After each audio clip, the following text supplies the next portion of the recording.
tardes, bienvenidos a una emisión más aquí de Economía 1000 por Radio 1000. Pasaron 5 minutitos de las 13 de hoy, martes 23 de agosto de 2022. Yo siempre destaco el clima y lo que vemos desde el ventanal aquí, desde la Torre 2 del Paseo, porque en serio te inyecta energía al ver el panorama desde aquí, porque se ve que está el día precioso y tenemos una temperatura que no estoy viendo ahora. Si me puedes ayudar, Josema, ¿cuánto? 30 grados, así que hace calorcito para la gente que no está acostumbrada a esta temperatura, así que ya arrancamos Economía 1000. Hola Alfredo, ¿cómo estamos? Muy buenas tardes, Prince, bien, muy bien, la verdad que muy lindo día, soleado, el cielo azul, en este privilegio que tenemos de mirar acá desde la cabina el paisaje y el panorama. Así es, y tratando de hacer como una suerte de composé con tu camisa, ¿verdad? El color de tu camisa ahora es medio celestito, no sé a qué estilo. Sí, cierto que ahora la audiencia puede ver. Sí. No te digo más que nos pueden ver porque... Esto es en alta definición. En HD. No, la gente puede vernos en 1000 Noticias a través del canal de YouTube y también pueden escucharnos en Spotify, Economía a 1000. Así está bien, Alfredo. Está bien, porque hay que decir a la audiencia que Prince dice así. Bueno, y esto también lo pueden escuchar en Spotify y me mira y como tiene su tapabocas, no sé qué es lo un que... equipo, entonces es como el dúo dinámico, ¿verdad, Josema? Claro, pero vos decís 95% de la frase y me deja el 5% más... O Pinky Cerebro, obviamente yo soy cerebro, ¿verdad? Y bueno, hacemos ese dúo, o Tony y Jerry, no sé, una cosa así. Bueno, estamos esperando la llegada de un invitado, Alfredo. Sí. Esperemos que se sume pronto. Pero de igual manera le decimos a la gente que, como mencionaba, todos los episodios de Economía 1000 lo pueden encontrar en Spotify. Justamente buscando Economía 1000 está de manera actualizada y ahora ya habíamos habilitado nuestro canal de YouTube también denominado Economía a 1000. Y le decimos a la gente que pueden escribirnos al 0994-674-000. Quiero saludarles como todos los días a Josema, Priscila, Mirna y también los compañeros del equipo de TV, Lorenzo, Rodrigo. Y siempre me olvido de una persona, pero saludos. Cristian, así que saludos también a ellos que hacen posible que vayamos, vamos a decirle, migrando a este proceso de solo radio a también audiovisual. Alfredo, tenemos mucha información que desarrollar y compartir con la gente. Justamente, la idea hoy con Raúl Constantino es poder compartir un poco el desarrollo y las perspectivas del mercado inmobiliario. Y yo, si querés, Príncipe, podemos empezar y ahí le voy a pedir también a Lorenzo que me dé una mano. Entonces, para toda la gente que nos está siguiendo en YouTube, puede, digamos, ver, quiero compartir una primera placa. Esta es una placa que lo publica, digamos, la Reserva Federal, o sea, el Banco Central de los Estados Unidos, y significa básicamente la riqueza de los hogares. Un poco para tener así memoria, la economía de los Estados Unidos, o sea, el Producto Interno Bruto de los Estados Unidos es alrededor de 21 billones. Eso también recordar siempre que cuando leemos de repente en inglés dice trillions. Trillions en español, nosotros en español le decimos billones, que sería 21 millones de millones. Con 12 ceros sería no sé cuántos ceros, muchísimos ceros. 12 ceros en billones en América Latina. Y ahí vemos que la riqueza está valorada prácticamente en la riqueza neta, sacando, digamos, la deuda, en 149 billones. O sea, ampliamente supera, digamos, lo que es el Producto Interno Bruto. Si bien acá gran parte de la riqueza son los activos que tienen los hogares, y por supuesto que una vivienda o el valor de una vivienda, ¿verdad? No pasa o no se deprecia tan fácilmente. Es más, muchas veces el precio se revalúa por todo el desarrollo inmobiliario. Pero ahí, Lorenzo, si pasamos entonces a la placa número 2, podemos ver que acá, por ejemplo, estamos viendo que en gran medida, digamos, de los activos no financieros, un 39.7 billones nuevamente. De esos 149 que hablamos, 39.7 corresponden a las viviendas. En los Estados Unidos, según los últimos datos, prácticamente más del 2/3 de los hogares cuentan hoy con casa propia. Por lo tanto, es 1/3 el que vive en un hogar cedido o un hogar alquilado. Y esto un poco para tener dentro de lo que es la riqueza de la familia, entonces podemos ver que también supera, digamos, ampliamente lo que es el Producto Interno Bruto. Y ahora, Lorenzo, el tercer gráfico, siempre del informe que publica trimestralmente la Reserva Federal. El título es Flow of Funds, prácticamente el flujo de fondos, ¿verdad? Y de esa manera desarrollan, digamos, la economía del hogar. Y acá podemos ver en este tercer gráfico lo que es la deuda. Y un poco para la audiencia que nos sigue en radio, de la deuda, que prácticamente son 18 billones de dólares, la deuda que está en hipotecas, o sea, créditos a la vivienda, es de 12 billones.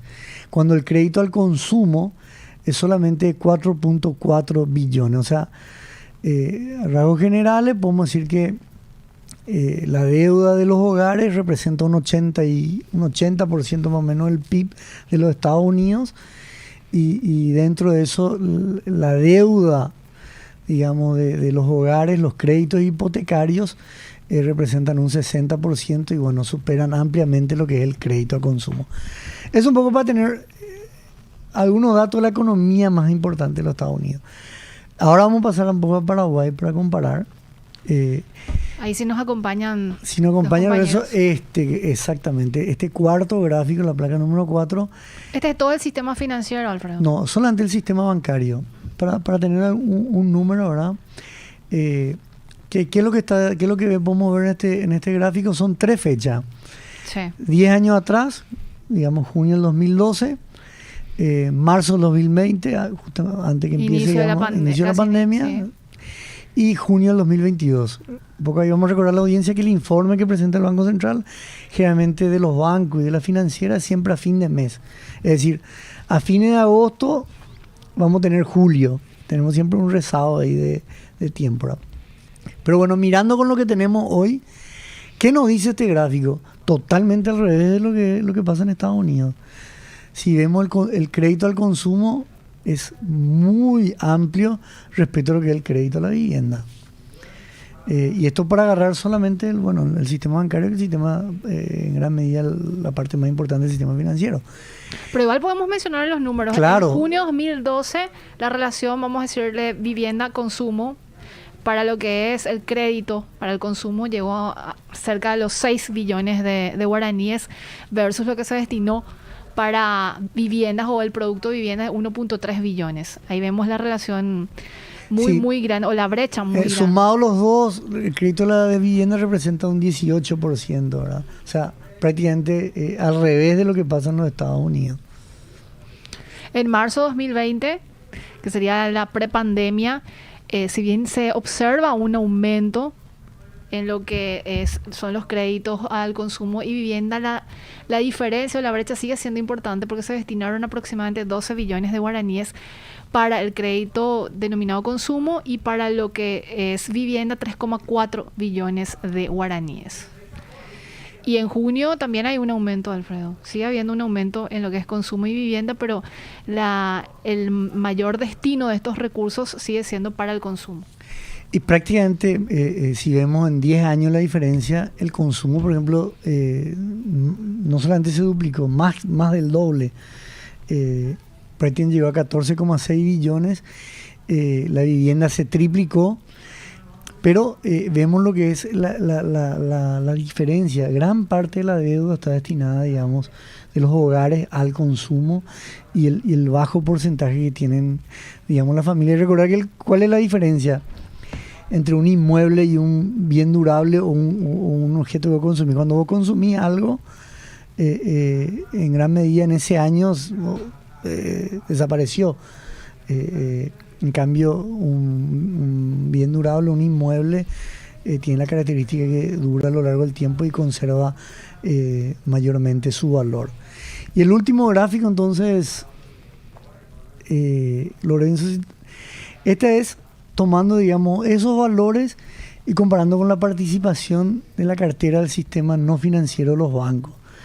Entonces, ¿qué significa eso? En gran medida, digamos, todos los créditos que los bancos otorgan, pero sin tomar en cuenta los créditos interbancarios, digamos. De bancos entre bancos. De banco entre banco, banco y financiera, etcétera. Entonces, si vemos ahí, ya 10 años atrás, el crédito hipotecario representaba solamente el 3,7% del total de crédito de la cartera, cuando los créditos al consumo un 16%. Y vemos que esa evolución en gran medida se ha mantenido. El consumo disminuyó un poco, es cierto, pero el crédito a la vivienda también, digamos, es muy poco lo que ha aumentado en 10 años. Casi no se movió. Casi no se movió. Y conste que ahí tenemos todo lo que ha sido la implementación de la AFD, que ha tenido, digamos, un gran aporte.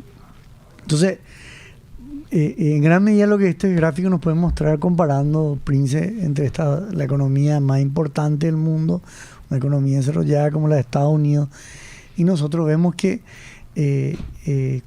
¿por qué esa diferencia, verdad? ¿Por qué es al revés las proporciones?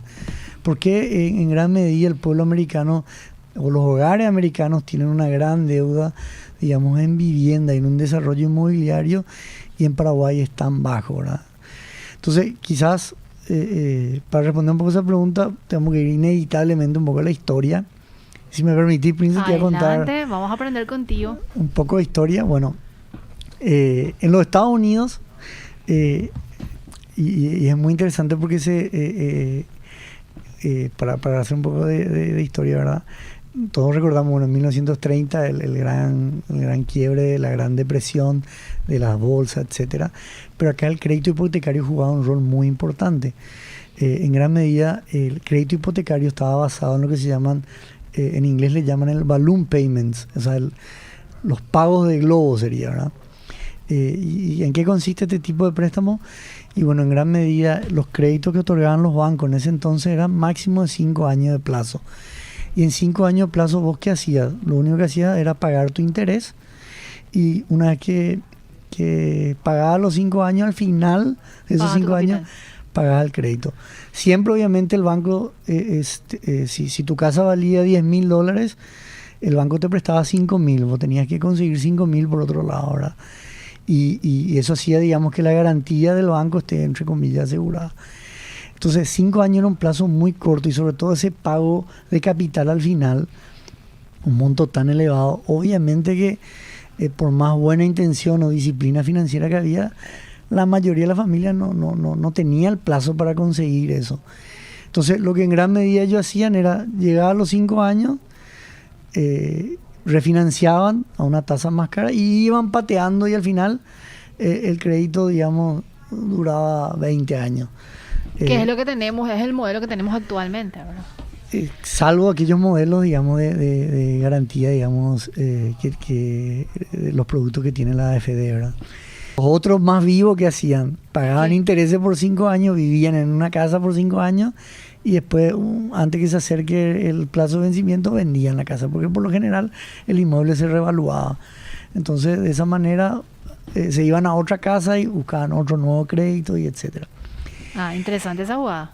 Con la crisis de la bolsa y todo el desempleo que hubo, el valor de las viviendas también cayó, y esto generó un problema muy grande para los bancos, que también generó una presión por la falta de liquidez que ellos manejaban, y eso hizo que prácticamente del año 30 al año 34, en promedio, unas 300,000 familias se queden sin casas.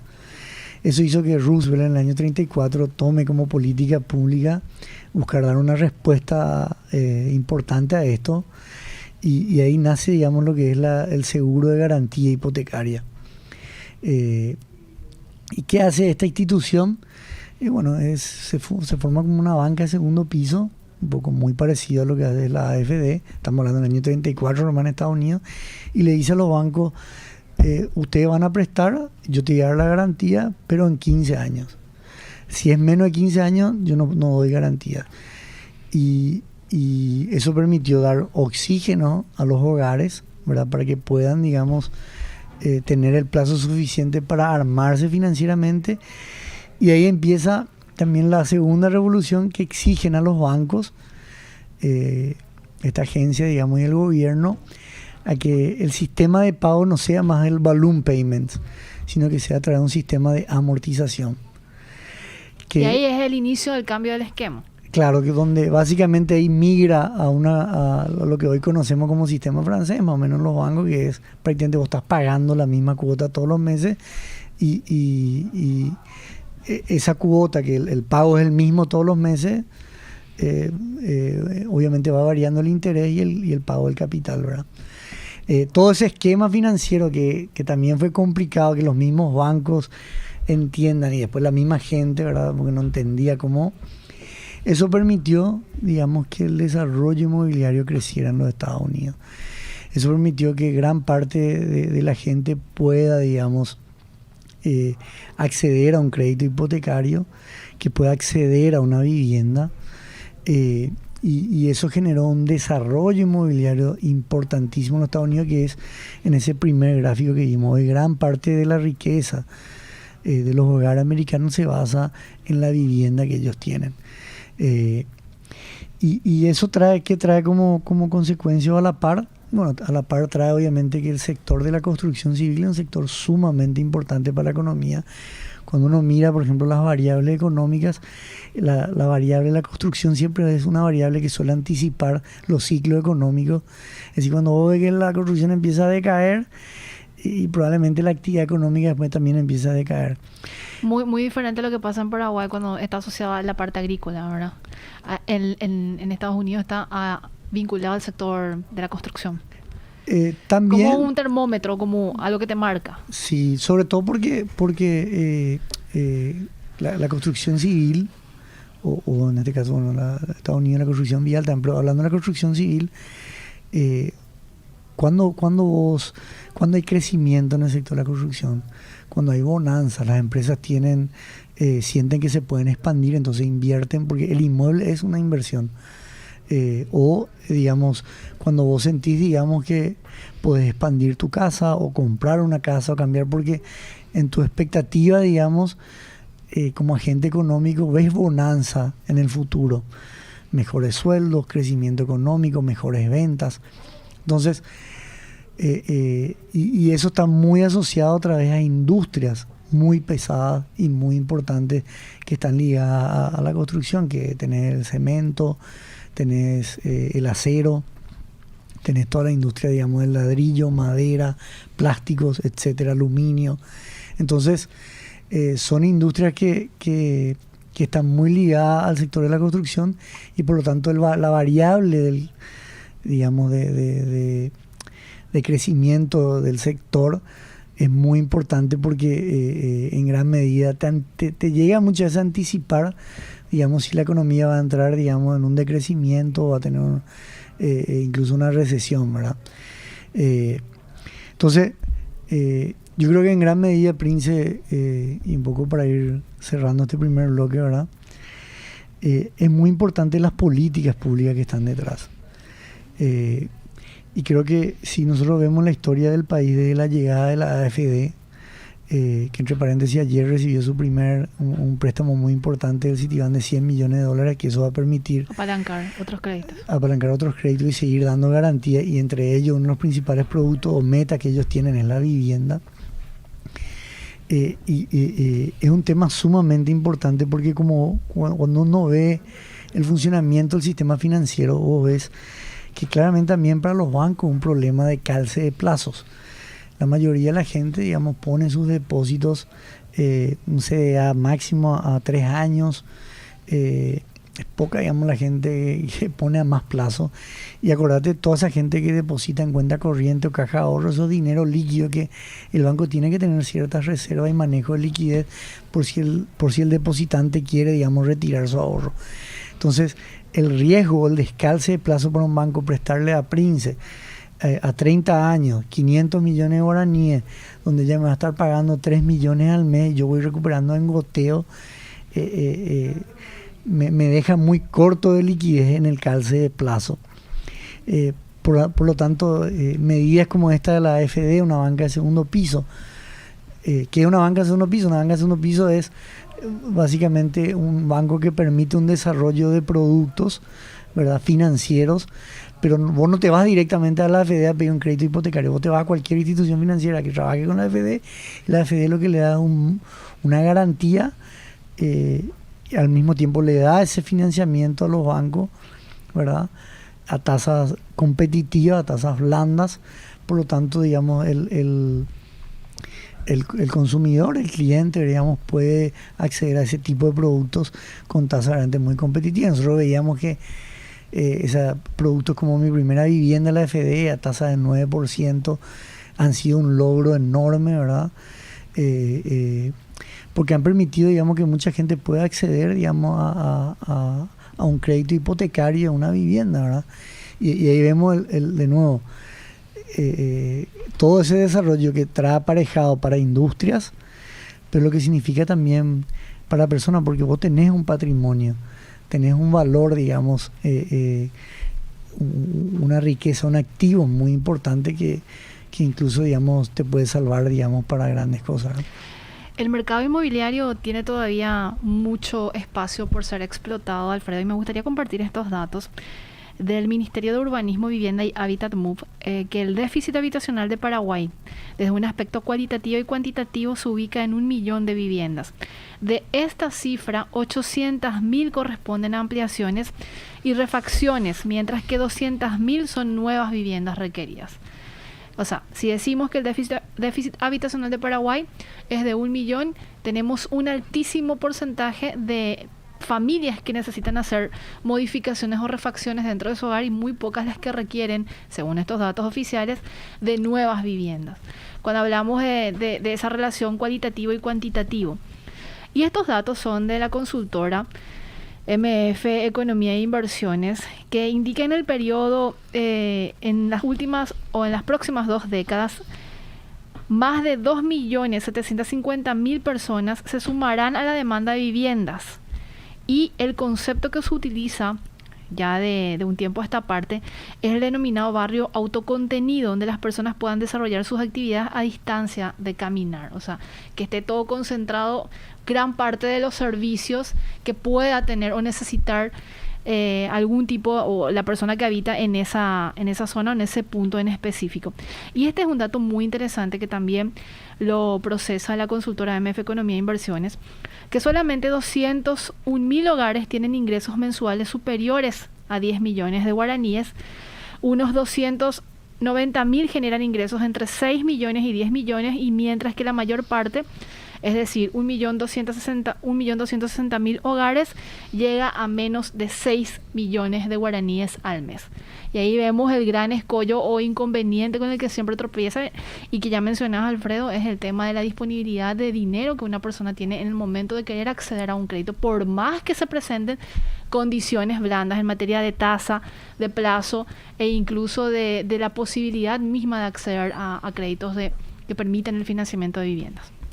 Y totalmente, y acá hay interrogantes muy importantes que siempre en el desarrollo inmobiliario, por supuesto que vos podés tener, digamos, tener una propiedad, tener una vivienda, pero ponete el ejemplo, Prince, que yo soy de San Lorenzo, por ejemplo. Sí.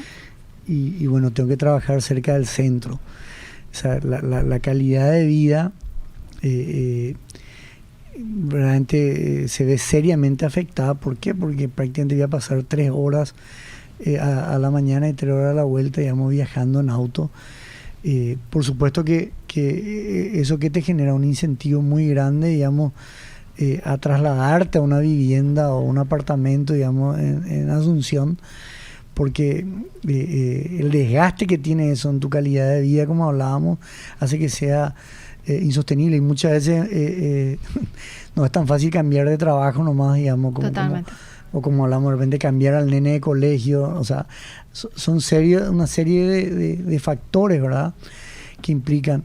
Cuando vos tenés sistemas, por ejemplo, de transportes públicos eficientes, por supuesto que ahí te pueden cambiar el panorama. Si vos decís, bueno, tendríamos este Metrobús famoso, ¿verdad?, y bueno, o viaductos o mayores avenidas que permitan el flujo, digamos, del tránsito. Por supuesto que eso cambiaría radicalmente, y puede ser que ella no tenga incentivos para mudarme a Asunción, pero dadas ciertas condiciones de transporte, movilidad y todo lo que se llama el mercado inmobiliario, pues es un mercado derivado de lo que en verdad el valor de la vivienda o del terreno está derivado de lo que vos podés sacar como producto de ahí.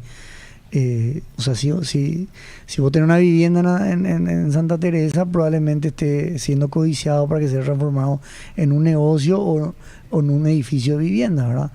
¿Por qué? Porque vos le podés sacar provecho de acuerdo a la demanda que haya por ubicación, lugar, desarrollo y todo lo que nosotros solemos decir en un análisis más bien de precios hedónicos, que son, digamos, todos aquellos factores que condicionan el inmueble: colegio, supermercado, seguridad, acceso, movilidad, etcétera, etcétera. Y hay que entender que el mercado inmobiliario, como característica, es un mercado, por un lado, digamos, sumamente heterogéneo, y por otro lado, digamos, sumamente ilíquido también.